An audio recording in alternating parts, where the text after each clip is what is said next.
इस road show के माध्यम से मैं सारे इंडस्ट्री जो टेक्सटाइल सेक्टर से जुड़ी हुई है उसको ये अवगत कराने के लिए मैं आज श्रीनगर आया हूँ। As a part of Bharat Tex 2024 हमने काफ़ी सारे रोड शोज़ किए हैं और उसी कड़ी में आज हम श्रीनगर आए हुए हैं। और आज के रोड शो में जैसे मुझे पता चला कि यहाँ पर कारपेट एक्सपोर्ट्स का एक बहुत बड़ा एक तबका है टेक्सटाइल का जो कारपेट से रिलेटेड एक्सपोर्ट्स में संबंध रखता है। तो हमने इस रोड शो के माध्यम से उनको ये अवगत कराया कि भारत टेक्स जो 26 से 29 फरवरी 2024 में दिल्ली में होने जा रहा है, एक बहुत बड़ी इवेंट है जो कि वर्ल्ड में संसार की सबसे बड़ी, दुनिया की सबसे बड़ी एक इवेंट हिंदुस्तान में होने वाली है।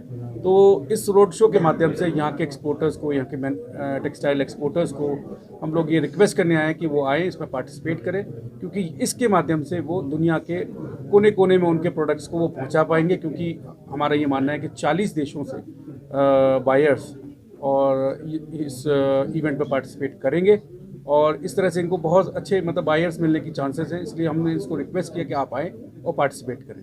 Thank you sir. पहले कभी नहीं हुआ है इतनी मैग्नीट्यूड और इतनी वॉल्यूम का, तो ये एक बहुत बड़ी अपॉर्चुनिटी है हमारे एक्सपोर्टर्स के लिए। छोटे एक्सपोर्टर्स जो कि बाहर ट्रैवल नहीं कर सकते, जिनको बाहर बायर्स को ढूंढने नहीं जा सकते, उनके लिए ये एक बहुत अच्छा प्लेटफॉर्म है कि सब जो है छोटे छोटे एक्सपोर्टर्स कम से कम यहाँ आए, ताकि उनको उनका जो प्रोडक्ट का एक्सपोजर है वो बाहर देशों के बायर्स को भी मिले और उनको इस बिजनेस से तरक्की भी मिले।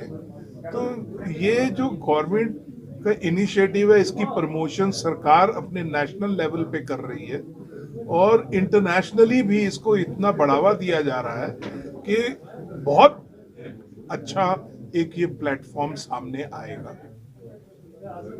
की अगर हम बात करें, because as a part of whole of India approach हमने, क्योंकि हिंदुस्तान में अगर आप देखें टेक्सटाइल सेक्टर में हर चीज़ अवेलेबल है।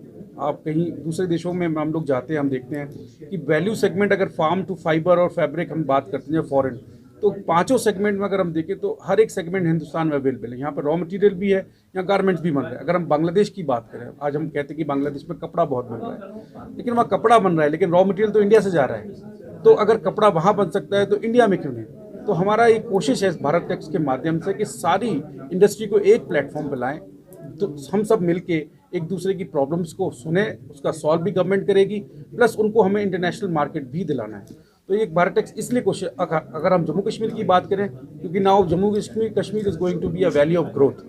तो अब वैल्यू ऑफ ग्रोथ अगर हमें जम्मू कश्मीर को बनाना है तो एक एक कदम हमको आगे बढ़ाना है, और जो भी हम कर सकते हैं बेस्ट, अगर वो कारपेट में अच्छा करते हैं तो क्यों ना हम कारपेट को वर्ल्ड स्टेज पर लेके जाए, ये हमारी कोशिश है। चैलेंजिंग जो मुझे सुन के लगा, क्योंकि though I don't belong to carpet area division, but जो मुझे समझ में आया कि जो और भी टेक्सटाइल में और भी सेक्टर के चैलेंजेस हैं, बिल्कुल सेम चैलेंजेस यहाँ भी हैं। क्योंकि मैंने पावलूम सेक्टर देखा है, टेक्सटाइल पार्क्स का डिवीजन मैं देखता हूँ, मैं देख रहा हूँ कि हमारी जो ट्रेडिशनल नॉलेज है वो मशीन के आगे रिडंडेंसी होती जा रही है, हम मार्केट लूज कर रहे हैं। तो यहाँ एक ज़रूरत है कि हमको अपने जो आर्टिजन्स हैं, जिनकी ट्रेडिशनल नॉलेज है, उसको कैसे रेलेवेंट बनाए रखना है, उनको मार्केट दिलानी है।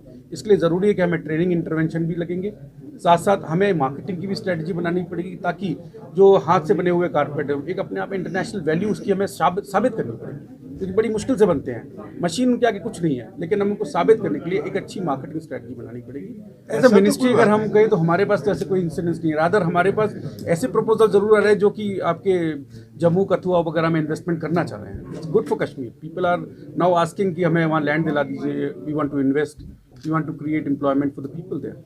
See, I will throw some light on it. Actually, the road show is happening throughout India, and we ensured that our stakeholders should not be behind this. So they should be on forefront. हम बड़े मशहूर हैं captain साहब के, श्री अनिल कुमार साहब के, ministry of textiles के, कि उन्होंने कहा नहीं जी हमने रोड शो श्रीनगर में करना है एंड मैक्सिमम पार्टिसिपेशन को इंश्योर करें। देखिए CBC कर रहा है, it's not about carpet only, it's about shawls, it's about these curtain people। हमारे पास जितना भी टेक्सटाइल रिलेटेड आइटम्स हैं, इवन अपैरल में हमारे यंग बच्चे और लड़कियां जा रही हैं, फैशन इंडस्ट्री में, they can promote their brands. This is the biggest textile event that is going to happen. तो हमारी ये कोशिश रही बहुत अच्छी तादाद में स्टेक होल्डर्स ने पार्टिसिपेट किया and we are expecting good participation from JNK. Thank you very much.